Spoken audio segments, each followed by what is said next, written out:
Et en réalité, peut-être que tu vas te dire: «OK, c'est bien intéressant tout ça, mais moi, ça ne me concerne pas parce que je mange bien, donc tout va bien». Je mange bien, donc mon microbiote, il y a aucune raison, sur le fait que, eh bien, mon microbiote est déréglé et du coup, qui me pousse à prendre du gras ou à avoir des inflammations dans le corps et cetera et cetera. Mais en réalité, même si tu penses que tu manges bien, OK, il y a quand même certaines choses qui vont pouvoir te dérégler ton microbiote intestinal.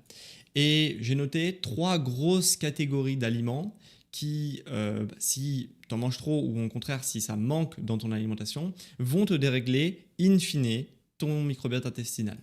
La première des choses, c'est les aliments ultra transformés.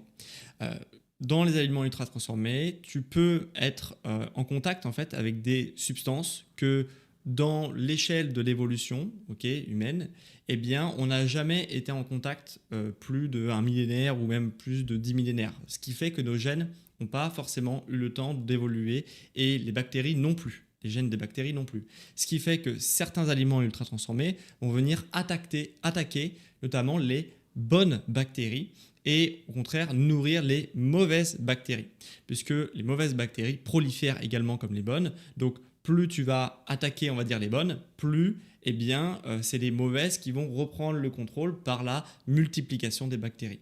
Okay, donc c'est assez intéressant.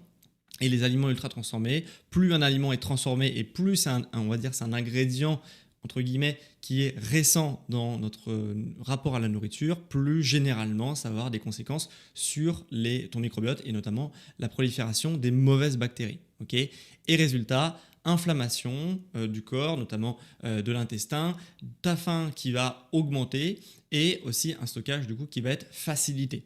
Donc ça c'est la première des choses des aliments ultra transformés.